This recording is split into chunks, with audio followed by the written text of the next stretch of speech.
Magandang araw po sa inyong lahat mga kababayan at welcome back dito po sa PNR at ito nga mga karbi natin na binalaan na. Nako, bawal kasuhan si VP Sara. Rimulya masyadong halata ang ginagawa.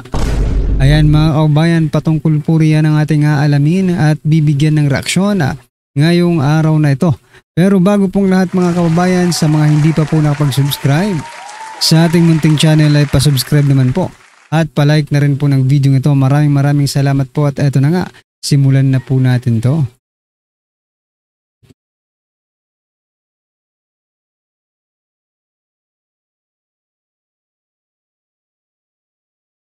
So yan mga kababayan, bago po natin muling i-play ang video ito, pasadahan po muna natin ang mga nagtitrending na mga balita dito po sa mundo ng social media at unahin na po natin to. Ito pong si Representative Joel Chua.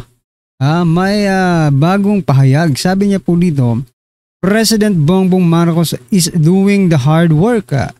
His approach is saving lives, not just making headlines. Aray ko po.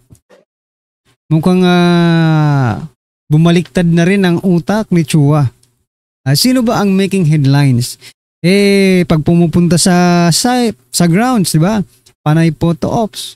Kunyari, umiyak pa. Minsan nga, naging teacher. Minsan, naging panday.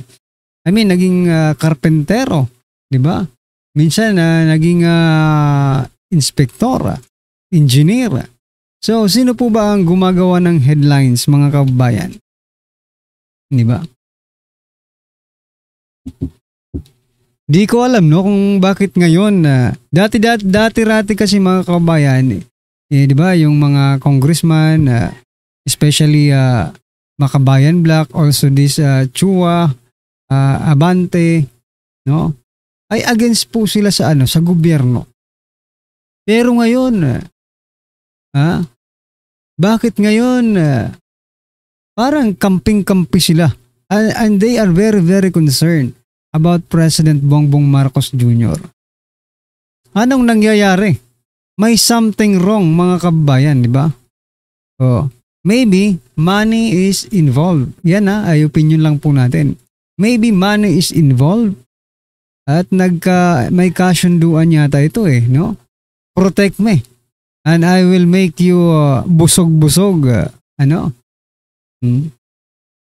Hindi napigilan ni Manila Representative Joel Chua na bigyan ng papuri si Pangulong Bongbong Marcos Jr. Ayon sa kanya, nalalabanan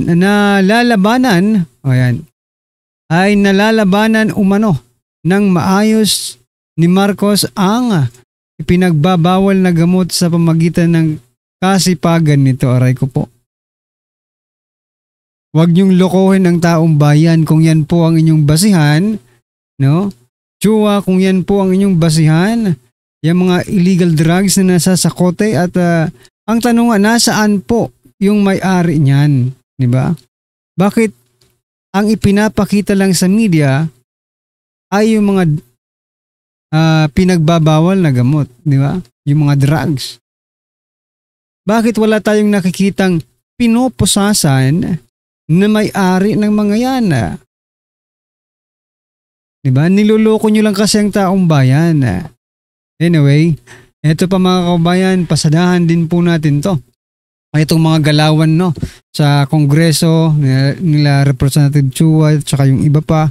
Tapos kasabayan din ng galawan ni Rimulya. Biruin mo mga kababayan, flood control anomalies po ang pinag-uusapan ng bayan ngayon. Pero si Rimulya, Ombudsman Rimulya to review Parmali case. Aray ko po. Dahil inutusan ni Gordon ni Dick Gordon, di ba? Inutusan ni Dick Gordon na asikasuhin mo yung Parmali. Ayun nga, inasikaso agad. Re-reviewin ni Rimulya yung kaso ng Parmali. Sabi po dito sa balita, Ombudsman Jesus Crispin Rimulya said his office would review the alleged overpriced purchase of 4.4 billion worth of personal protective equipment and surgical face masks from Pharmaceutical Corporation during the coronavirus pandemic. Ayan Remulla said the Office of the Ombudsman will look into the controversy as it seems to have been forgotten. Ayan.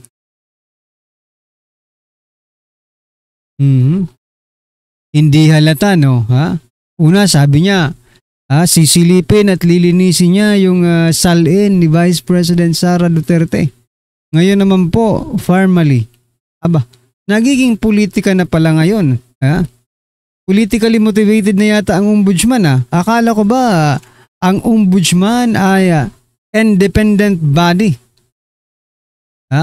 Akala ko po ba ang ombudsman ay independent body na magpaparusa or mag-iimbestiga sa mga tiwaling opisyal ng ating gobyerno. Yun nga po ang masama no? Gusto ni Remulla balikan yung formally kasi nakalimutan. Pero yung flood control anomalies na nangyayari ngayon ay wala siyang say, di ba? Gusto mong kalimutan din namin to? Hindi maaari. Hindi mangyayari ang tricks, di ba? Magsasalita po ang taong bayan patungkol po sa flood control, no? Kasi trillions po ang pinag-uusapan dito. Bayad ng buwis ang ating mga kababayan tayo, no?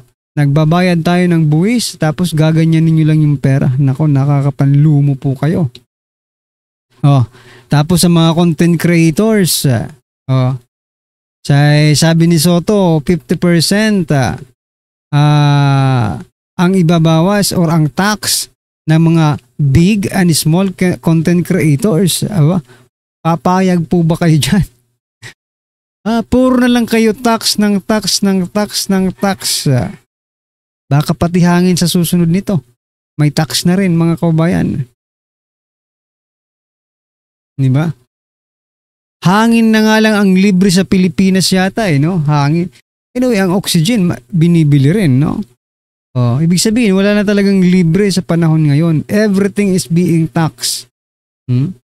Anyway, ano pong masasabi niyo dyan, mga kababayan? I-comment nyo na lang po. At eto, pasadahan din po natin ang, si Sir Ted Filon. Pakinggan po natin itong sasabihin niya ng tamaan naman kayo dyan sa gobyerno natin. Ito. Pag to hindi pa ito ngayon nalutas, ay Panginoon Diyos, saan tayo pupulutin nito? Ito pong kasakiman nila sa pera. Walang rehab ito. Itong adik ka sa pera, adik ka na sa Prada, na-adik ka na sa Hermes, na-adik ka na sa Louis Vuitton. Diba? Kung pwede nga lang mamalengke ka ng Pechay, ang brand Louis Vuitton, visit ka.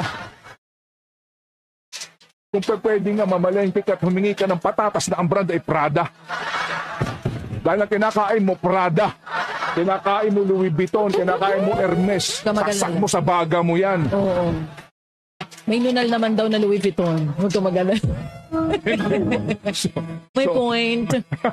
Kapatid, dinadaan lang po natin sa mga pabiro-biro. Pero please, pag-usapan niyo po ito. At huwag kayong matakot, huwag kayong mahiya na ipakita ang galit ninyo. Ipakita po natin na mga Pilipino po, hindi mga tanga. At ang Pilipino po may hangganan ng pasensya. Tama na, sobra na. Ikulong! So yan, mga kababayan, ipakita daw ang galit, no?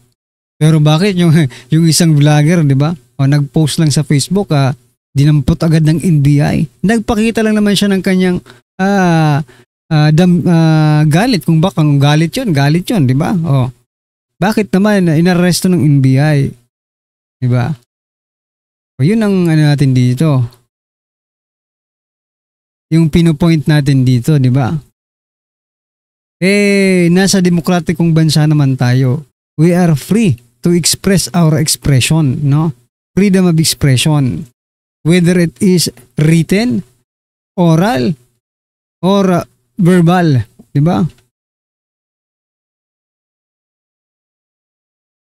Wala eh. Ganito talaga ngayon mga kabayan. Siguro ko mainit ang ulo ng doon sa sa vlogger na yon. Sabi ng vlogger yung post niya yung araw, 'di ba? Hindi ko lang na-save kanina, no. Yung araw kasi sa Bogo City. Tapos tamang-tama si President Bongbong Marcos Jr. nakatapat doon sa word na Bogo. Ang ibig sabihin daw ng Bogo sa kanila ay bobo. O, linagyan lang daw niya ng araw ganun para ma-emphasize na bobo si President Bongbong Marcos Jr. Diba? Ano po ang inyong masasabi dyan mga kabayan? At eto po, last po natin pag-uusapan. Nako, bumaliktad.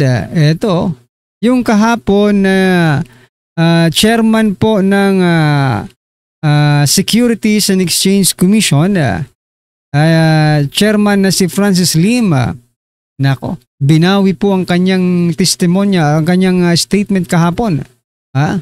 SIC chief, binawi hirit ukol sa 1.7 nawawala sa stock market dahil sa corruption issue. Sabi niya po dito, I have since learned that the report was fictitious. I deeply regret any confusion or concern that my statement may have caused. Yan. Ako po, wag na po tayong maglokohan dito. Hindi tayo pinanganak kahapon, no? Sa laki ng 1.7 trillion na yan, no? At sa talino mong tao na yan, kasi hindi ka naman ilalagay dyan sa Securities and Exchange Commission bilang chairman kung bobo ka. Alam natin matalino ka, no? And before you speak, pinag-aralan mo yan no? Bago mo yan, siguro kung ilang gabi mong pinag-isipan yan na ilabas na yung 1.7 trillion na nawawala at sabihin mo na yan, di ba? Sa publiko mo na yan. Pero ang tanong, bakit mo binawi yung statement mo? Ako, duda po ako dito Maybe lang naman mga kabayan. No? Maybe napagsabihan para hindi mag-panic ang ekonomiya natin, di ba? Pero ganun talaga no? Kayo, mga kabayan, naniniwala ba kayo na nagkamali lang siya sa kanyang sinabi? Ako hindi. Kung nagkamali ka, mag-resign ka na. Di ba? Mag-resign ka na po. Anyway, eto, pasadahan na po natin ang video ito. Eto na po. Bigyan natin ng opinion, reaction itong post ng Musika ng Politika tungkol sa pahayag ni former Ombudsman Samuel Martires dito sa kinikilos ngayon ng bagong Ombudsman. Unang sabak pa lang niya, BP Sara ng target. Kaya reklamo si Senator Bato. Bakit first order of the day ninyo, BP Sara kaagad, tirahin, busisihin ang SALN, titignan ang kanyang paggamit ng confidential fund. Ang dating Ombudsman Samuel Martires, retired Supreme Court Justice with everything na nasa kanyang credential. Ito ang sabi niya. Ang ganda. Hindi siya, meaning BP Sara, hindi siya pwedeng kasuhan dahil siya pa rin ay impeachable officer. Hintayin niyo na lang na hindi siya Vice President, former Ombudsman Martires. Sana makinig kayo. Tama yung may nabasa ko ng Formula Alfredo Garrett. Sabi niya, can the new ombudsman go after Vice President Sara? The answer is no. Dahil ang power ng ombudsman doon lang sa mga government officials and employees, except ang hindi nila pwedeng galawin mga impeachable officer. kasama ang Vice President. Hindi nila pwedeng kasuhan ang members of Congress. Hindi niya pwedeng kasuhan ang members of Judiciary. And I think pati yung mga members ng Constitutional Commission, kagaya ng COA, COMELEC, CHR, pa ba yung ibang Constitutional Commission. So may limit ang powers pala ng ombudsman. Ang galaw ngayon, Buti na lang talaga may limit mga kabayan. Kasi kung walang limit, kung walang limitation yung power ng ombudsman, makapangiri rin si bubuying mga kabayan.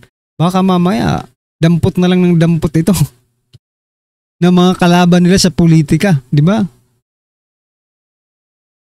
ng bagong ombudsman, BP Sara kagad. Ayos. Stick to the plan. Okay. Pasa tayo sa people who reacted.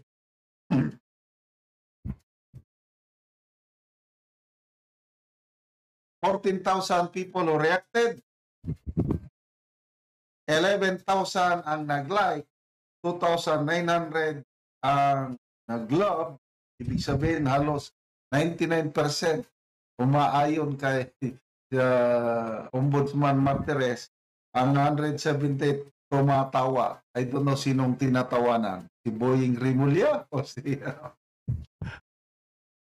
So yan mga kabayan, binalaan na nga itong si Rimulya na hindi niya magagalaw si Vice President Sara Duterte as long as she is the Vice President of the Philippines mga kabayan. So ayan, malaking malaking good news yan para sa atin kasi parang safeguard, no?